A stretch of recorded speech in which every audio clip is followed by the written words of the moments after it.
열왕기상 14장 1절에서 20절 말씀. 그때에 여로보암의 아들 아비야가 병든지라. 여로보암이 자기 아내에게 이르되 청하건대 일어나 변장하여 사람들이 그대가 여로보암의 아내임을 알지 못하게 하고 실로로 가라. 거기 선지자 아이야가 있나니 그는 이전에 내가 이 백성의 왕이 될 것을 내게 말한 사람이니라. 그대의 손에 떡 10개와 과자와 꿀 한 병을 가지고 그에게로 가라. 그가 그대에게 이 아이가 어떻게 될지를 알게 하리라. 여로보암의 아내가 그대로 하여 일어나 실로로 가서 아이야의 집에 이르니 아이야는 나이가 많아 눈이 어두워 보지 못하더라. 여호와께서 아이야에게 이르시되 여로보암의 아내가 자기 아들이 병들었으므로 내게 물으러 오나니 너는 이러이러하게 대답하라. 그가 들어올 때에 다른 사람인 체함이니라.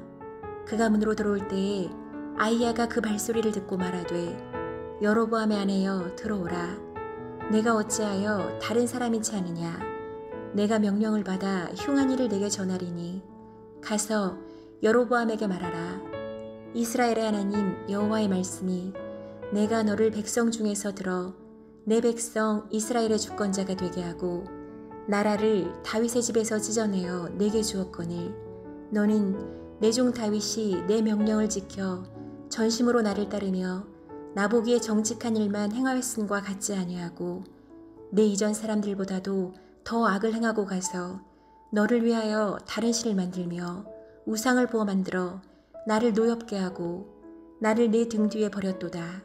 그러므로 내가 여로보암의 집에 재앙을 내려 여로보암에게 속한 사내는 이스라엘 가운데 매인자나 노인자나 다 끊어버리되 거름더미를 쓸어버린 같이 여로보암의 집을 말갛게 쓸어버릴지라.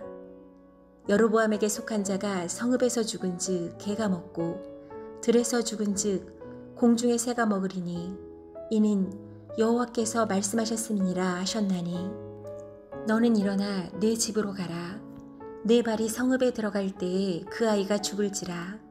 온 이스라엘이 그를 위하여 슬퍼하며 장사려니와 여로보암에게 속한 자는 오직 이 아이만 묘실에 들어가리니 이는 여로보암의 집 가운데에서 그가 이스라엘의 하나님 여호와를 향하여 선한 뜻을 품었음이니라. 여호와께서 이스라엘 위에 한 왕을 일으키신즉 그가 그날에 여로보암의 집을 끊어버리리라. 언제냐 하니 곧 이제라. 여호와께서 이스라엘을 쳐서 물에서 흔들리는 갈대같이 되게 하시고 이스라엘을 그의 조상들에게 주신 이 좋은 땅에서 뽑아 그들을 강 건너로 흩으시리니 그들이 아세라상을 만들어 여호와를 진노하게 하였음이니라. 여호와께서 여로보암의 죄로 말미암아 이스라엘을 버리시리니 이는 그도 범죄하고 이스라엘로 범죄하게 하였음이니라 하니라.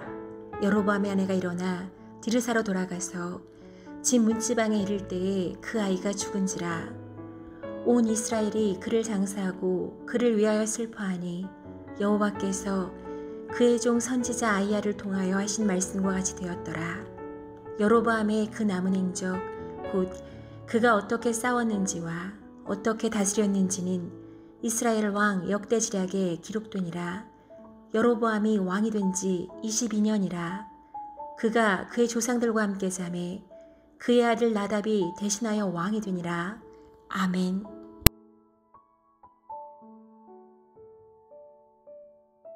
함께 기도하겠습니다. 하나님, 말씀 앞에 십자가 앞에 또 보혈 앞에 온전히 살기 원합니다. 거룩함의 은혜로 말씀대로 살게 하시고 또 거룩함의 은혜로 그 길을 따라 나아갈 수 있도록 우리와 함께 동행하여 주옵소서. 모든 말씀 예수님 이름으로 기도하였습니다. 아멘. 할렐루야.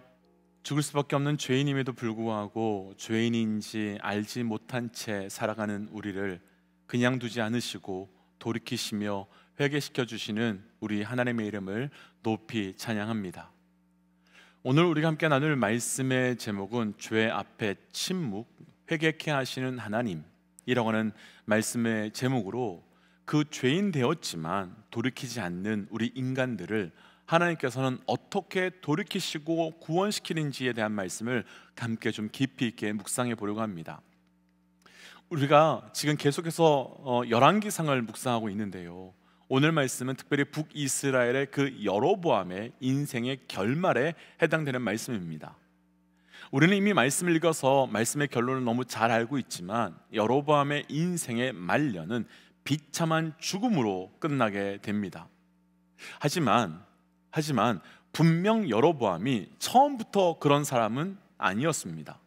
하나님께서는 그 하나님의 말씀을 떠나서 죄 가운데 살아가고 있는 이스라엘 가운데서 그 10지파를 택하여 여로보암에게 맡기셨었고요, 또 솔로몬을 피해서 애굽으로 도망갔다가 돌아왔을 때 사람들은 여로보암을 대표자로 세워서 르호보암에게 갈 정도로 여로보암은 여러 가지 모양으로 굉장히 괜찮았던 사람이었습니다. 그렇다면 여로보암은 처음부터 그런 사람이 아니었다는 것이 확실하지요. 그럼 무엇이 여로보암이 그 인생의 말년에 이렇게 타락하도록 만들었을까요? 오늘 말씀을 함께 묵상하면서 우리의 삶은 여로보암과 반대로 가는 영적 방향을 결단하고 그렇게 살아감을 통해서 우리의 시작뿐만 아니라 우리의 마지막까지도 오직 은혜로 나아갈 수 있는 영적 은혜가 저를 비롯해서 우리 모든 믿음의 동역자들의 삶 가운데 있으시기를 주의 이름으로 도전합니다. 죄 앞에 침묵, 그리고 하나님의 돌이킴. 첫 번째는요, 오늘 본문 1절과 2절 말씀입니다. 1절과 2절 말씀입니다. 그때 여로보암의 아들 아비야가 병든지라 여로보암이 자기 아내에게 이르되 청하건대 일어나 변장하여 사람들이 그대가 여로보암의 아내임을 알지 못하게 하고 실로로 가라. 거기 선지자 아이야가 있나니 그는 이전에 내가 이 백성의 왕이 될 것을 내게 말한 사람이니라. 아멘. 오늘 말씀의 시작은 그때에 라고는 말씀으로 시작이 되면서 바로 그때에 여로보암의 아들 아비야가 병들게 되었는데, 여로보암이 자기의 아들이 병들자 아내에게 변장을 시켜서 그 남유다에 있는 실로로 가게 해서 이전에 자신이 왕이 될 것이라고 하는 그 예언한 아이야에게 가서 말하라고 그렇게 시키는 장면으로 오늘 말씀이 시작이 됩니다. 어떤 병인지 어떤 병의 종류 때문인지 알려져 있지 않지만 분명한 것은 여로보암이 그의 아내를 변장시켜서 즉각적으로 실로에 보내서 아이야를 만나러 보내는 것을 보면 아주 위급하고 아주 심각한 병인 것을 우리는 추정할 수 있을 것 같습니다. 그런데 오늘 말씀에서는 그 아들 아비야의 병이 어떤 병인지는 알려주고 있지는 않지만 언제 병이 들었는지는 정확하게 알려주고 있는데 바로 그때에라고 우리에게 알려주고 있습니다. 그렇다면 과연 그때가 언제일까요? 어제 말씀에서 여로보암은 백성들이 남유다 예루살렘으로 가서 그 제사를 드리고 다시 돌아오지 않을 것을 걱정하고 염려가 되었습니다. 그래서 그 북이스라엘의 단과 베달에 제단을 만들게 되었지요. 그러나 단순히 제단만 만든 것이 아니었습니다. 어제 말씀에서는 여로보암이 스스로 제사장이 되어서 제사를 드렸고 그로 인해서 한 무명의 선지자가 와서 여로보암의 죄를 지적하면서 제단이 갈라지게 될 것이고 쏟아지게 될 것이다 라고 말하는 사건이 있었던 바로 그때였습니다. 그리고 바로 그때 여로보암의 아들 아비야가 병이 들게 된 것입니다. 그렇다면 우리는 충분히 지금 여로보암의 아들 아비야가 왜 병에 걸렸는지 우리는 알 수 있습니다. 바로 여로보암의 죄 때문이며 그 죄악을 돌이키시기 위한 방법으로 그 여로보암의 아들에게 병을 허락하여 주셨던 것입니다. 하지만 정말 안타까운 것은 한 가지가 있습니다. 자신이 죄를 지었고 그로 인해서 아들이 죽을 병에 걸렸음에도 불구하고 그래서 자신이 해결할 방법이 없어서 자기의 아내를 그 적이라고 할 수 있는, 지금 원수라고 말할 수 있는 남유다의 실로로까지 변장시켜서 내려보내는데 하나님 앞에 엎드리는 모습은 전혀 없다는 것입니다. 하나님 앞에 회개하는 모습은 전혀 없다는 것입니다. 그렇다면 오늘 말씀의 서론에서 나눈 그 질문에 대한 답을 우리는 충분히 알 수 있을 것 같습니다. 분명 많은 사람들에게 존경을 받아서 리더로 세움을 받았던, 그래서 르호보암에게 대표로 가서 백성들의 고충을 이야기할 정도로 존경받았던, 그리고 하나님의 택함을 받아서 이스라엘 가운데 10지파를 그 다스리게 된 여로보암이 왜 이렇게 그 인생의 말년이 망가졌겠습니까? 멈추어야 할 때 멈추지 않았기 때문입니다. 돌이켜야 할 때 돌이키지 않았기 때문입니다. 그리고 이것을 영적으로 단 한마디로 표현해 본다면 회개해야 할 때 회개하지 않았기 때문인 것입니다. 사랑하는 믿음의 동역자 여러분, 분명 저와 우리 믿음의 동역자들의 삶에도 오늘 여로보암에 관련된 말씀이 시작된 그때예라고 표현되는, 그대로 우리의 삶의 죄악의 그때, 또 멈추어야 되는 그때, 또 돌이켜야 하는 그때가 분명 있을 것입니다. 그리고 우리 하나님께서는 우리가 회개하지 않고 멈추지 않고 돌이키지 않을 때 마치 여로보암에게 가장 귀중한 아들을 통해서 메시지를 주시듯 우리에게도 그 어떤 통로를 통해서 분명히 말씀해 주실 것입니다. 그렇다면 그때 우리가 해야 될 것은 한 가지입니다. 하나님께 엎드려야 하는 것이지요. 하나님께 무릎 꿇어야 하는 것이지요. 그리고 회개의 자리로 나아가야 하는 것이지요. 이런 측면에서 오늘 말씀을 묵상하면서 참 이해하기 어려운 어이없는 사건이 하나 있습니다. 지금 여로보암은 아내를 변장시켜서 남유다 실로로 가서 아이야를 만나고 오라고 말합니다. 그렇게 하는 이유는 분명할 것 같습니다. 자신이 왕에 대한 그 생각이 전혀 없었을 때 아이야 선지자의 예언대로 내가 왕이 되었으니 그 자신의 힘으로 해결할 수 없는 그 아들의 병의 문제를 아이야 선지자의 도움을 받아서 해결하려고 했던 것 같습니다. 그런데 이 부분이 참 이해하기 어렵다라고 말씀드리는 것은 분명 여로보암은 백성들에게 더 이상 남유다로 내려갈 필요가 없다면서 제단을 만들었고 그 위에 우상을 만들었었습니다. 그리고 그것만 있으면 된다고, 이제 우리 여기에 나아가면 된다고 백성들에게 말했지만 정작 자신의 삶에서 문제가 생겼을 때 그에게 그 우상들은 아무런 소용도 아무런 힘도 되지 않았다는 겁니다. 그렇다면 더더욱 자신의 한계와 자신의 죄악을 멈추고 돌이켜야 함에도 불구하고 여로보암은 죄 앞에 침묵하며 돌이키지 않았습니다. 사랑하는 믿음의 동역자 여러분, 우리 삶에 우리가 가지고 있는 그 어떤 것으로도 해결되지 않는 그때에 그 자리에 분명히 하나님의 메시지가 있는 때입니다. 때문에 그때는 해결 방법을 찾아 나서기보다 먼저 하나님께 그 메시지를 구하셔야 하며 먼저 그때를 구하는, 그 이유를 구하는 때가 되어야 되는 겁니다. 도전하기는 여로보암의 그때가 우리 삶에 있을 때 먼저 하나님께 나아가는 영적 결단이, 또 영적 엎드림의 사건이 저를 비롯한 우리 모든 믿음의 동역자들에게 있으시기를 주의 이름으로 도전합니다. 그렇다면 하나님께서는 회개하지 않고 돌이키지 않는 여로보암의 이 사건을 통해서 우리에게 주시고자 하시는 진짜 메시지는 무엇이겠습니까? 무엇 때문에 이 말씀을 우리에게 주시는 것이겠습니까? 오늘 본문 12절 함께 좀 읽어보겠습니다. 12절입니다. 너는 일어나 내 집으로 가라. 내 발이 성읍에 들어갈 때에 그 아이가 죽을지라. 아멘. 여로보암의 아들 아비야가 심각한 병에 걸려 죽을 위기에 놓이게 됐습니다. 그때 여로보암은 그 아비야의 엄마이자 자신의 아내를 변장시켜서 남쪽 실로로 급하게 내려보내게 됩니다. 그런데 오늘 말씀에서요, 이 상황에서 이상한 건 몇 가지가 있습니다. 첫 번째는요, 분명 내 아들이 죽게 되었습니다. 그럼 보통 그런 상황이라면 아버지 여로보암만 걱정하고 염려하는 것이 아니라 어머니 또한 심각하게 염려하고 걱정할 것이 분명할 텐데, 오늘 말씀 그 어디에도 어머니 그 여인의 반응은 어디에도 등장하지 않는다는 것입니다. 심지어 방금 읽었던 그 12절에서도요, 아이가 죽게 될 것이라고 말했는데 어머니의 반응은 없습니다.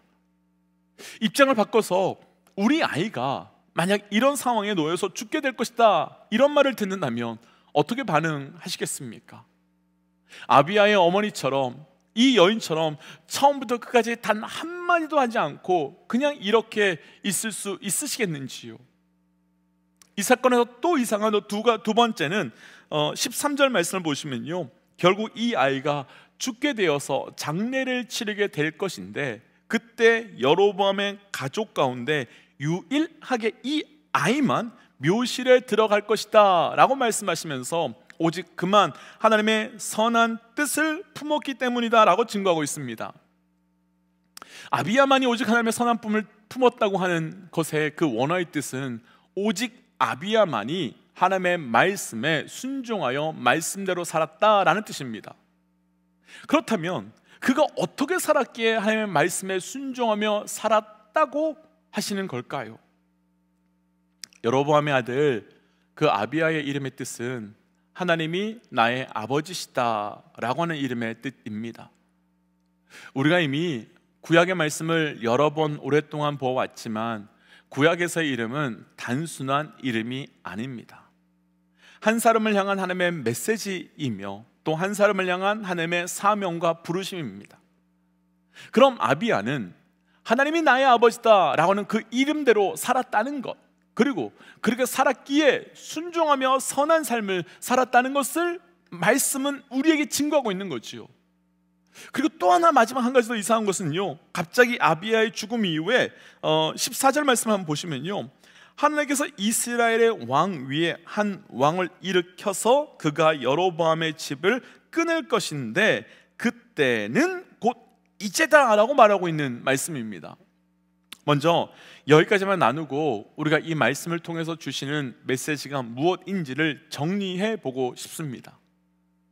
14절 말씀에서 한 왕이 와서 여로보암의 집을 끊어버리게 되었다라고 하셨는데, 이 말씀은 이 땅에 한 왕이 오셔서 스스로 회개하지 못하고 돌이키지 못하고 멈추지 못하는 죄인들의 죄를 끊어주는 심판이 곧 있게 될 것이다 라고 하는 말씀으로, 예수 그리스도가 이 땅에 오셔서 우리를 위하여 죽으심으로 죄가 있음에도 불구하고 회개하지 못하고 돌이키지 못하고 멈추지 못하는 그 죄인들의 죄를 끊어주시겠다라고 하는 말씀으로, 사실 이 아비야, 그러니까 하나님은 나의 아버지다 라고 이름을 가지고 있는 이 아비야는 바로 예수 그리스도를 예표하고 있는 겁니다. 더더욱이요, 오늘 본문 7절을 한번 가보시면요, 여로보암의 아내가 문지방을 넘자 그 아이가 죽었다라고 기록합니다. 여기서 사용된 그 문지방, 그 히브리어는 메주자라고 하는 단어를 사용하는데요, 이 단어가 동일하게 이스라엘 백성이 출애굽 때 그 마지막 10번째 재앙에서 죽음이 들어오지 못하도록 문설주와 좌우 임방에 어린 양의 피를 바르게 했는데, 바로 그 문설주가 바로 이 메주자라는 단어를 씁니다. 그러니까요, 어린 양의 피가 그 죽음을 통해서, 그 어린 양의 피가 그 죽음을 막아서 백성들을 살게 하셨다는 겁니다. 그런데 그때 백성들은 살려달라고 하나님께 부르짖거나 간구한 것이 없었습니다. 그들은 오늘 말씀에서 아비야, 그 아비야의 어머니처럼 완전히 침묵하고 그냥 있었을 뿐이었습니다. 그럼 이제 우리는 이 여인이 누구를 의미하는지 대충 우리는 알 수 있습니다. 이 여인은 바로 우리의 모습입니다. 이 여인은 바로 죄로 인해서 내가 죽어가고 있고 내 삶이 죽음을 향해 가고 있음에도 불구하고 살려달라고 외치지도 않고 용서해달라고 간구하지도 않고 멈추지도 못하는 바로 우리의 모습이며 여로보암의 모습인 것입니다. 그런데 아무런 반응하지 못하는, 회개하지도 멈추지도 돌아오지도 않는 그 북이스라엘이 어떻게 지금 이 순간 당장에 망하지 않게 된 것입니까? 하나님이 내 아버지라는 이름의 뜻을 갖고 있는 아비야가 유일하게 13절의 말씀처럼 아버지의 선한 뜻을 향하였기 때문입니다. 그러니까 오늘 이 말씀은 우리가 우리 스스로 죄인됨을 고백하지 못하는 바로 그때조차도 우리를 위하여 그분이 죽으심으로, 그분이 그 십자가의 사건에서 피를 통하여 죽으심으로 우리를 구원해 주실 것이다 라고 하는 예표해 주고 계신 말씀인 것입니다. 우리가 우리 스스로 다 죄를 깨닫고 회개했기 때문에 우리가 구원받는 건 아닙니다. 우리는 여전히 우리 죄에 대해서 침묵하고 있지만 하나님이 그 그리스도의 예수 그리스도의 피로 우리를 살게 해주신 것입니다. 그러니까 우리가 고백했기 때문에, 인정했기 때문에 구원받는 것이 아니라 그래서 십자가의 은혜로 구원받고 살게 된 것입니다. 그래서 오늘도 그 은혜, 그 사랑으로 내가 고백했기 때문에 살아가는 것이 아니라 여전히 죄인임에도 불구하고 은혜 주신 그 은혜를 기억하며 살아가시기를 주의 이름으로 축복합니다. 그래서 이 시간 이렇게 기도하고 싶습니다. 하나님, 내 눈을 열어주셔서 내 삶에 멈추고 돌이키고 회개해야 되는 것이 무엇인지 알게 하여 주시고, 돌이키지도 회개하지도 않는 나를 향한 예수 그리스도의 십자가의 사랑이 얼마나 큰 것인지를 고백하는 자 되게 하여 주옵소서라고 함께 기도하며 나아가겠습니다. 함께 기도하겠습니다. 하나님, 오늘 주셨던 말씀을 붙들고 기도하며 나아갑니다. 아버지, 오늘 말씀 속에 온전한 은혜, 온전한 그 십자가의 은혜를 누리게 하신 것 감사합니다. 하나님, 회개해야 함에도 불구하고 멈추고 돌이켜야 함에도 불구하고 하나님, 그것을 하지 못하고 있는 나를 주여 십자가의 은혜로 긍휼하게 여기시고 불쌍히 여겨 주시옵소서.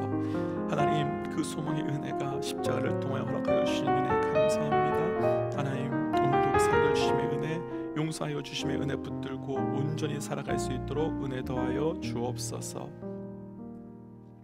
하나님, 십자가의 은혜를 우리에게 허락하여 주시고 보혈의 은혜를 허락하여 주시는 은혜 감사합니다. 하나님, 그 돌이키며 멈추어야 할 때 돌이키지 못하고 멈추지 못하는 우리의 영혼을 불쌍하게 여겨 주시사 하나님, 오직 하나님의 사랑으로 십자가의 은혜로만 구원받는 은혜를 우리에게 더하여 주시옵소서. 하나님, 그래서 오늘도 그 십자가의 은혜로 사는 자 알게 하시고 고백하게 하여 주심으로 그 십자가 사건을 증거하며 살아가길 원합니다. 이 모든 말씀 예수님 이름으로 기도하였습니다. 아멘. 사랑하는 믿음의 동지 여러분, 멈추어야 할 때, 돌이켜야 할 때, 또 회개해야 될 때 잘 분별하셔야 됩니다.